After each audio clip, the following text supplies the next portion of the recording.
चलो आज की क्लास में अपने करेंगे फोटोसिंथेसिस जो है उसकी दो मेन स्टेजेस, ठीक है। फोटोसिंथेसिस का जो प्रोसेस होता है तो उसमें जो मैंने बताया था दो मेन स्टेजेस होती है, ठीक है। फोटोसिंथेसिस होता क्या है वो एक्सप्लेन कर दिया था। उसके लिए रॉ मटेरियल कौन से चाहिए वो भी बता दिए थे। इवेंट्स कौन से होते हैं वो भी बताए थे। कौन कौन से इवेंट्स होते हैं मैम बताओ? अब्जॉर्प्शन, कन्वर्जन और रिडक्शन। ठीक है। अब्जॉर्प्शन में होते हैं ये जो फोटोसिंथेसिस का प्रोसेस होता कहाँ पे है मैम? लीफ की कौन सी? क्लोरोप्लास्ट। हाँ, लीफ में कहाँ पे होता है? क्लोरोप्लास्ट में। तो अब जो ये प्रोसेस होता है मतलब एक्चुअल में जो फोटोसिंथेसिस का प्रोसेस है उसमें carbon dioxide, sunlight, chlorophyll, water in सब को यूज करके ग्लूकोज की जो फॉर्मेशन होती है तो वो होती कैसे है, उसके लिए कौन सी रिएक्शन रिस्पॉन्सिबल है ना, या कौन सी जो दो स्टेजेस हैं। तो फोटोसिंथेसिस जो होता है ये आपके दो मेन स्टेजेस में होता है, इन टू स्टेजेस। ये स्टेजेस कौन कौन सी है इसकी बहुत ज़्यादा डिटेल आप लोगों के सिलेबस में नहीं है, लेकिन मैं वैसे ही आपको बता रही हूँ कि पता होना चाहिए। एमसीक्यू में कई बार क्वेश्चन इसके आ जाते हैं। तो दो तरह की रिएक्शन होती है इसमें, एक होती है लाइट रिएक्शन, एक होती है डार्क रिएक्शन। तो जैसे नाम से ही पता है लाइट रिएक्शन सिंपल कॉन्सेप्ट है इसका, और dark reaction. Yes ma'am. Light reaction क्या होती है, इसको लाइट डिपेंडेंट बोल सकते हैं, ठीक है। क्योंकि ये लाइट डिपेंडेंट है, लाइट डिपेंडेंट भी बोल सकते हैं इसको, जो लाइट पे डिपेंड होती है। डार्क रिएक्शन जो है इसके दो तीन नाम हैं, जैसे इसको डार्क रिएक्शन, लाइट इंडिपेंडेंट, या इसको हम क्या बोल सकते हैं केल्विन साइकिल भी बोल सकते हैं, ठीक है। Calvin cycle. और ये जो है आपके क्या है, लाइट इंडिपेंडेंट है,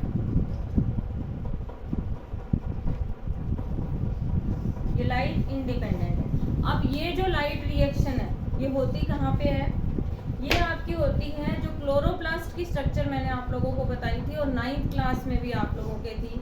तो क्लोरोप्लास्ट के अंदर जो थाइलेकोइड मेम्ब्रेन होती है उसमें ये लाइट रिएक्शन होती है। तो अगर इसकी लोकेशन की बात करें, अपन लोकेशन की अगर इसकी बात करें तो ये कहाँ होगी, thylakoid membrane with in chloroplast, ठीक है।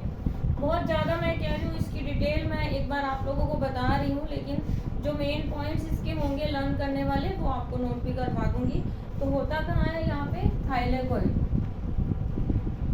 थाइलेकोइड इन क्लोरोप्लास्ट, ठीक है। क्लोरोप्लास्ट में जो थाइलेकोइड है वहाँ पे होगी ये। फिर इसका फंक्शन क्या होता है, ये क्या करती है, जो लाइट एनर्जी है इसको कन्वर्ट करती है केमिकल, लाइट एनर्जी को कन्वर्ट करती है ये, लाइट एनर्जी को केमिकल एनर्जी में कन्वर्ट करती है, ठीक है। हो गया, इतना क्लियर हो गया? Yes ma'am. कैसे होता क्या है इसमें, लाइट एनर्जी को केमिकल एनर्जी में कन्वर्ट करती है in the form of ATP and NADPH, ठीक है। NADPH एक तरह का इलेक्ट्रॉन डोनर होता है। इलेक्ट्रॉन कैसे, क्योंकि जैसे सनलाइट की प्रेजेंस में इलेक्ट्रॉन, वही जैसे केमिस्ट्री में हमने एटम की बात करते हैं, एटम किससे मिलके बना हुआ है, इलेक्ट्रॉन, प्रोटॉन एंड न्यूट्रॉन से मिलके बना हुआ है, तो वही इलेक्ट्रॉन, ठीक है। तो NADPH जो है आप लोगों की वैसे ज़्यादा इसकी फुल फॉर्म नहीं आती, लेकिन फिर भी मैं बता देती हूँ। NADPH इसकी फुल फॉर्म है nicotinamide adenine di nucleotide phosphate, ठीक है। आप लोग इसको याद ना करोगे तो चल जाएगा, कोई बात नहीं है, लेकिन इसका जो फंक्शन है, ठीक है, ये क्या करता है, ये यूज होता है आपके जो केल्विन साइकिल था उसमें ये कार्बन डाइऑक्साइड को फिक्स करता है, फिक्स CO2 इन केल्विन साइकिल, यानी कि जो डार्क रिएक्शन है उसमें ये क्या करता है, इसको फिक्स करता है, ठीक है।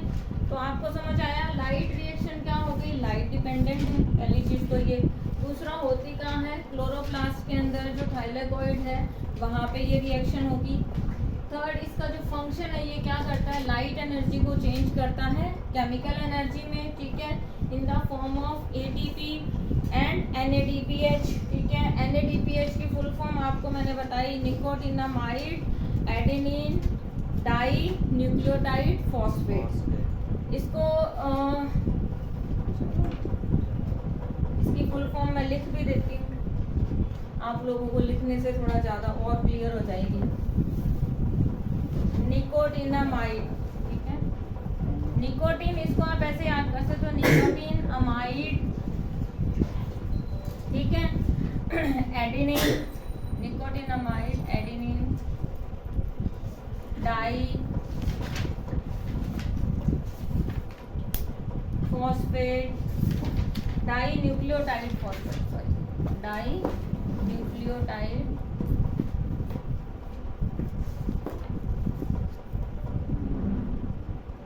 फॉस्फेट। अभी तक तो वैसे इसकी फुल फॉर्म कभी पूछी नहीं है एग्जाम में, लेकिन फिर भी आ जाए तो इसका क्या फंक्शन होता है, ये जो केल्विन साइकिल में कार्बन डाइऑक्साइड है उसको फिक्स करने के लिए इसको यूज करते हैं, ठीक है। होता क्या है, जब लाइट रिएक्शन होती है ना, तो लाइट का जब एब्जॉर्प्शन होगा तो क्लोरोफिल जो पिगमेंट है वो लाइट का एब्जॉर्प्शन करेगा, और वाटर की जो होती है स्प्लिटिंग होती है। वाटर किस में स्प्लिट होगा, मैम एच वो उसमें हाइड्रोजन एंड ऑक्सीजन में। अच्छा, एक टर्म मुझे यहाँ पे और याद आ गई, एक फोटोलिसिस टर्म होती है, फोटोलिसिस, है ना। तो फोटोलिसिस का मतलब होता है ब्रेकडाउन होना। फोटो का मतलब क्या होता है, लाइट, ठीक है, और लिसिस का मतलब होता है ब्रेकडाउन। तो लाइट की प्रेजेंस में अगर ब्रेकडाउन होता है तो उसको हम क्या बोलते हैं, फोटोलिसिस, ठीक है। तो वाटर का जो यहाँ पे ब्रेकडाउन होता है ना, उस प्रोसेस को हम क्या कह सकते हैं, फोटोलिसिस बोल सकते हैं इसमें, क्योंकि लाइट की प्रेजेंस में ही होगा। तो पहले क्या होता है, सनलाइट जो होती है वो आपके लाइट का एब्जॉर्प्शन होता है, किसके थ्रू होता है, क्लोरोफिल के थ्रू होगा। फिर वाटर की स्प्लिटिंग होती है, किसमें स्प्लिट हो जाता है, H2O स्प्लिट होता है, H2 एंड O2 के अंदर इलेक्ट्रॉन भी रिलीज होते हैं। फिर इसमें इलेक्ट्रॉन ट्रांसपोर्ट। अब ये जो इलेक्ट्रॉन ट्रांसपोर्ट है कैसे होता है, किस तरह से, ये आप लोगों की कुछ ऐसा सिलेबस में नहीं है, सिर्फ आप लोग एक बार ध्यान में रखो इसको। तो इलेक्ट्रॉन ट्रांसपोर्ट होता है, ट्रांसपोर्ट का मतलब क्या हो गया, मूव करना। तो यहाँ पे जब आपके फोटोलिसिस होता है तो उसमें इलेक्ट्रॉन भी रिलीज होंगे। तो ये जो इलेक्ट्रॉन है ये मूव करते हैं आपके इलेक्ट्रॉन ट्रांसपोर्ट चेन से, और वो क्या जनरेट करती है, एटीपी जनरेट करती है, और NADPH, ठीक है। तो उसको जनरेट करेगी, जो मैंने यहाँ पे बताया था आपको। तो इसका जो लाइट रिएक्शन का जो प्रोडक्ट है वो क्या बन रहा है, आपके ATP एंड NADPH बनेगा इसमें, और इसको फिर आगे यूज करते हैं नेक्स्ट स्टेज में। इनकी अगर आपके फोटोसिंथेसिस का प्रोसेस जो होगा ना, उसमें लाइट और डार्क दोनों ही रिएक्शन होगी, ये दोनों रिएक्शन मिलके उसको क्या करती है, कंप्लीट करती है पूरे फोटोसिंथेसिस के प्रोसेस को। ऐसा नहीं है कि सिर्फ लाइट रिएक्शन हो रही है, डार्क रिएक्शन नहीं होगी, ऐसा नहीं होगा, ठीक है। तो जो लाइट रिएक्शन का प्रोडक्ट है, प्रोडक्ट इसका क्या बन रहा है यहाँ पे, ATP एंड NADPH। ये फर्दर कहाँ पे यूज हो रहे हैं, ये आपके यूज हो रहे हैं नेक्स्ट जो आपकी स्टेज है उसमें हो रहे हैं। नेक्स्ट स्टेज यानी कि आपके जो डार्क रिएक्शन है उसके अंदर ये यूज हो रहे हैं। हो गया, क्लियर हो गया। तो लाइट रिएक्शन में आपको दो तीन पॉइंट्स हैं वही याद रखने हैं कि एक तो लाइट डिपेंडेंट रिएक्शन है, ये आपके होती कहाँ है, जो क्लोरोप्लास्ट की थाइलाकॉइड है वहाँ पे ये होगी। करती क्या है, ये लाइट एनर्जी को केमिकल एनर्जी में चेंज करेगी, और इसमें क्या बनता है, NADPH एंड ATP बनेगा, ठीक है। और होगा प्रोसेस कैसे होगा, पहले लाइट का एब्जॉर्प्शन होगा, किसके थ्रू होगा, क्लोरोफिल के थ्रू। फिर उसके बाद में वाटर की स्प्लिटिंग होती है। वाटर की जो स्प्लिटिंग है इस प्रोसेस को हम क्या बोलते हैं, फोटोलिसिस बोलते हैं, ठीक है। इनकी लाइट, सनलाइट की प्रेजेंस में जो ब्रेकडाउन होता है वाटर मॉलिक्यूल का, तो उसको हम क्या बोलते हैं, फोटोलिसिस बोलते हैं। और इसमें इलेक्ट्रॉन ट्रांसपोर्ट, क्योंकि इलेक्ट्रॉन भी रिलीज होते हैं जब फोटोलिसिस होगा, तो उस टाइम पे इलेक्ट्रॉन भी रिलीज होते हैं। तो ये इलेक्ट्रॉन जो है इनकी जो ट्रांसपोर्ट होता है इनका एक चेन से, और जनरेट होती है ATP और NADPH, ये दोनों इसमें बनेंगे। और ये जो दोनों इसके प्रोडक्ट हैं ये फिर आगे यूज होते हैं किसमें, डार्क रिएक्शन के अंदर। हो गया क्लियर। तो इसमें दो तीन पॉइंट आपको याद रखने हैं, इसको रख करके फिर डार्क रिएक्शन के बारे में बात करते हैं अपन।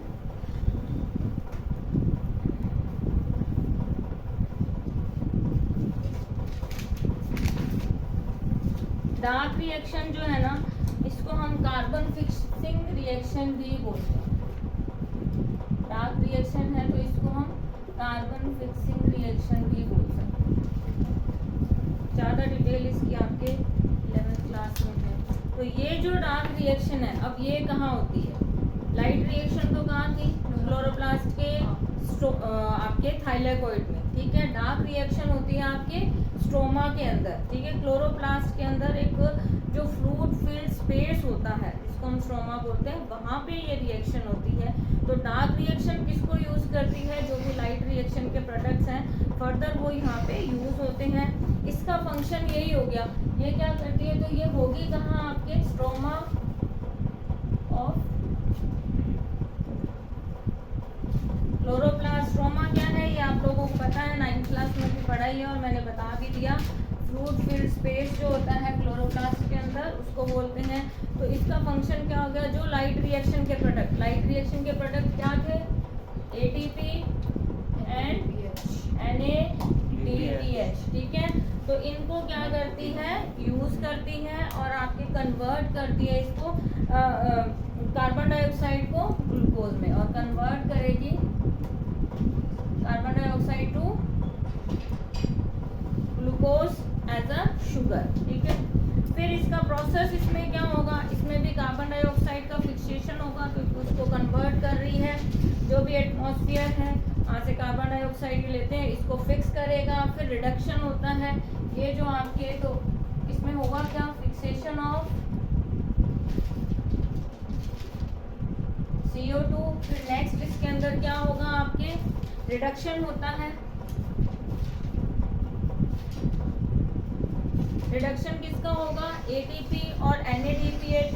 NADPH जो है इसको ये यूज करता है और फिक्स करता है कार्बन को ग्लूकोज के अंदर, ठीक है। और उसके बाद में तो जो भी आपके लाइट रिएक्शन से जो ATP और NADPH जो फॉर्म हो रहा है, ठीक है, लाइट रिएक्शन के अंदर, तो उसको ये कन्वर्ट करती है 6 मॉलिक्यूल ऑफ जो कार्बन डाइऑक्साइड है उनको किस में कन्वर्ट करेगी? 1 मॉलिक्यूल ऑफ शुगर। शुगर का जो मॉलिक्यूल है उसमें कन्वर्ट कर देगी, ठीक है। तो इस तरह से ये जो पूरा प्रोसेस है ये चलता रहेगा। तो मेन आपको याद रखने वाला पॉइंट इसमें क्या है कि पहली चीज़ तो ये है कि जो फोटोसिंथेसिस की जो रिएक्शन होती है उसमें कौन कौन सी 2 स्टेजेस हैं? Light reaction, dark reaction. Light reaction जो लाइट डिपेंडेंट है, डार्क रिएक्शन जो लाइट इंडिपेंडेंट है। लाइट रिएक्शन कहाँ होती है, डार्क रिएक्शन कहाँ होती है, और इसका फंक्शन इनका क्या क्या है, ये चीज़ें। और बहुत ज़्यादा डिटेल आपको याद रखने की इसमें ज़रूरत नहीं है। उसके बाद में आपके आता है तो ये हो गया क्लियर, बहुत ज़्यादा डिटेल आपके इसमें है। फिर उसके बाद आता है आपके एक टॉपिक और है, फैक्टर अफेक्टिंग फोटोसिंथेसिस। फोटोलिसिस जरूर याद रख लेना, नाम से याद रखना है। जैसे केमिस्ट्री में हम पढ़ेंगे electrolysis. Electro means electricity, lysis का मतलब होता है ब्रेक डाउन, यानी कि इलेक्ट्रिसिटी से जो ब्रेक डाउन होता है वो। फोटोलिसिस जो लाइट के थ्रू, सनलाइट के थ्रू जो ब्रेक डाउन होता है। तो केमिस्ट्री में भी कुछ रिएक्शंस हैं, उसमें भी आपके ये टर्म आएगी। तो फोटो और लिसिस, इन दोनों का आपको मतलब पता होना चाहिए क्या चीज़ है।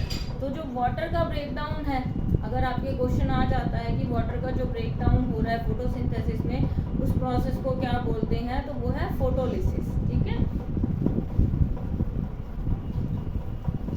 उसके बाद में एक पॉइंट और है आपके, ये है कि factor affecting photosynthesis. Factor affecting photosynthesis. Photosynthesis को कौन कौन से फैक्टर अफेक्ट करते हैं, कोई आइडिया है?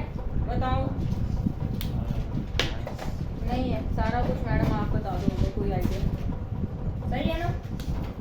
मैम आप बता दो, हमें आइडिया नहीं है। जो फैक्टर रिस्पॉन्सिबल होते हैं ना, देखो एक जनरल सा आपको याद रखना चाहिए कि कोई भी प्रोसेस है उसके लिए जो हम यूज़ कर रहे हैं, जैसे फोटोसिंथेसिस के प्रोसेस में क्या क्या यूज़ हो रहा है, कार्बन डाइऑक्साइड यूज़ हो रही है ना, टेम्परेचर का भी, वाटर यूज़ हो रहा है। तो कुछ कुछ वो फैक्टर ही इसके लिए रिस्पॉन्सिबल है। तो फोटोसिंथेसिस क्योंकि लाइट की प्रेजेंस में होता है, तो एक फर्स्ट तो इसके लिए फैक्टर क्या हो गया, लाइट इंटेंसिटी। लाइट इंटेंसिटी जो है उसके डायरेक्टली प्रोपोर्शनल होता है रेट ऑफ फोटोसिंथेसिस। जितनी ज़्यादा लाइट होगी, इंटेंसिटी का मतलब कितने टाइम के लिए है इसके अकॉर्डिंग, तो जितनी लाइट है उतना फोटोसिंथेसिस होगा, ठीक है।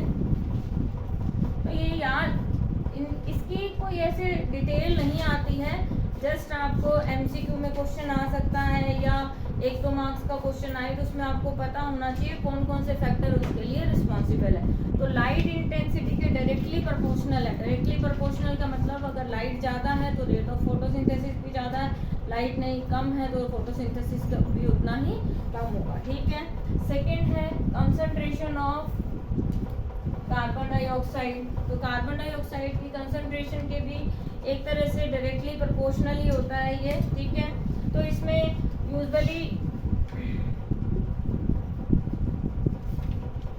लेकिन वैसे इसकी कुछ वैल्यू है, जैसे आपके 300 to 400 ppm एडिक्वेट होती है कार्बन डाइऑक्साइड की कंसंट्रेशन। अगर 300 to 400 ppm है तो ये इसके लिए सफिशिएंट एडिक्वेट है फोटोसिंथेसिस के लिए, ठीक है, ये बता दिया। तो इसमें आप लोगों को जस्ट आपको याद ही रखना है, कोई और बहुत ज़्यादा इसमें ये नहीं है कि भाई हम कैसे इसको लिखेंगे या करेंगे, ऐसा कुछ नहीं है।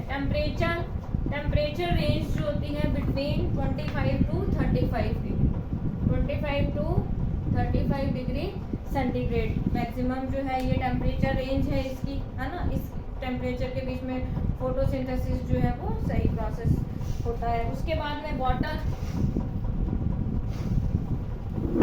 अगर वाटर की डेफिशिएंसी हो जाएगी तो भी क्या होगा, रेट ऑफ फोटोसिंथेसिस अफेक्ट होगा ना। वाटर कम है तो भी आपके क्या होगा, कार्बन डाइऑक्साइड के इनटेक में प्रॉब्लम होगी वाटर की डेफिशिएंसी होने से, तो फोटोसिंथेसिस की रेट जो है वो भी अफेक्ट होगी। और फिफ्थ ऑप्शन है इसका पोल्यूशन। पोल्यूशन कैसे है बता सकते हो क्या, थोड़ा सा बताओ, कुछ आइडिया है? पोल्यूशन है क्योंकि इसमें ना कार्बन डाइऑक्साइड में भी बहुत सारी मिक्स गैसेस हैं। नहीं, वो नहीं, पोल्यूशन में क्या होता है, जो पोल्यूटेंट जो पार्टिकल्स होते हैं ना, तो वो क्या होते हैं आपके लीफ की सरफेस पे अगर मान लो उनकी लेयर बन जाती है पोल्यूटेंट के पार्टिकल की, तो वो क्या कर देते हैं, ब्लॉक कर देते हैं। जो स्ट्रोमेटल पोर्स है उनको ब्लॉक कर देंगे। उनके ब्लॉक होने से क्या होगा, जो भी आपके कार्बन डाइऑक्साइड है तो उसका इंटेक जो है वो क्या हो जाता है, वो डिफ़िकल्ट हो जाता है, इसलिए पोल्यूशन भी उसको अफेक्ट करता है। तो फैक्टर जो अफेक्ट करते हैं light intensity, concentration, temperature, water, pollution, ये सारे, तो ये हो गया। उसके बाद में इसके अंदर कोई बहुत ज़्यादा 3-4 मार्क्स का ऐसा क्वेश्चन नहीं आया अभी तक, बट हाँ एमसीक्यू में आप लोगों से पूछ सकते हैं, तो आपको पता होना चाहिए, है ना। ज़्यादा से ज़्यादा अगर 2 मार्क्स का क्वेश्चन भी आता है तो उसमें आप ये फैक्टर देख सकते हो, which factor responsible for the process of which factor affect rate of photosynthesis, या इस तरह से आए तो फिर आप लिख सकते हो, ये पॉइंट्स लिख सकते हो इसमें। चलो, तो न्यूट्रिशन इन अमीबा स्टार्ट करने से पहले मैंने बोला था कि मैं ग्लाइकोजन के बारे में भी बताऊंगी थोड़ा सा। तो ग्लाइकोजन ह्यूमन बीइंग के अंदर और एनिमल्स में जो आपके ग्लूकोज स्टोर होती है वो किसकी फॉर्म में होती है, ग्लाइकोजन की फॉर्म में। और प्लांट के अंदर जो स्टोर होती है वो किसकी फॉर्म में होती है, स्टार्च की फॉर्म में, ठीक है। तो ग्लाइकोजन एक्चुअल में होता क्या है, एक तरह की ग्लाइकोजन क्या है, कॉम्प्लेक्स कार्बोहाइड्रेट है, कॉम्प्लेक्स कार्बोहाइड्रेट है ये एक तरह की, ठीक है। कॉम्प्लेक्स कार्बोहाइड्रेट है, काम इसका क्या होता है, एनर्जी रिजर्व करके रखता है, ये एनर्जी को स्टोर करके रखता है। जब भी बॉडी को रिक्वायरमेंट होती है तो फिर इससे ब्रेक डाउन होकर एनर्जी रिलीज हो जाती है। लीवर और जो आपके स्केलेटन मसल्स जो है वहाँ पे ये स्टोर होती है। इतनी डिटेल आप लोगों की नहीं है, लेकिन मैं फिर भी थोड़ा सा आप लोगों को बता रही हूँ। एक जो मेन टर्म इसके अंदर आती है वो है ग्लाइकोजेनेसिस, ग्लाइकोजेनेसिस, ठीक है। तो ग्लाइकोजेनेसिस क्या होता है आपके कि फॉर्मिंग ऑफ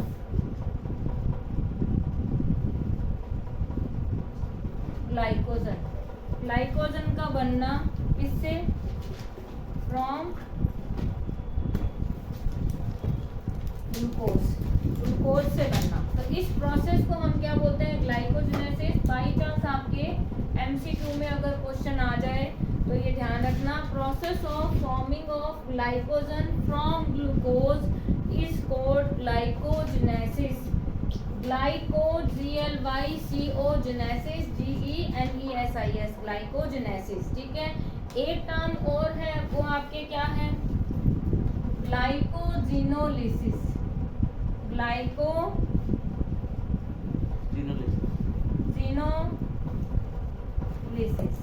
जस्ट इसका रिवर्स हो जाएगा ये।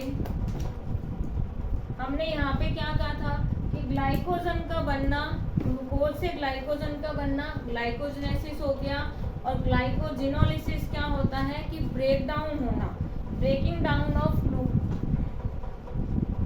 ये तो इसका था।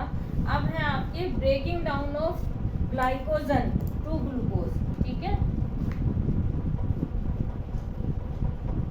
Glycogen to glucose.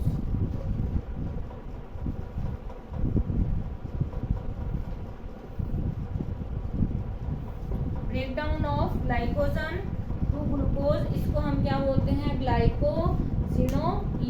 तो ये दो टर्म आप लोगों को याद रखनी है अगर एमसीक्यू में क्वेश्चन आ जाए इसका तो। इसके अलावा और ज़्यादा कुछ इसमें याद रखने की ज़रूरत नहीं है। इसके बाद नेक्स्ट टॉपिक क्वेश्चन ऑलमोस्ट मैंने आप लोगों को नोट डाउन करवा दिया था।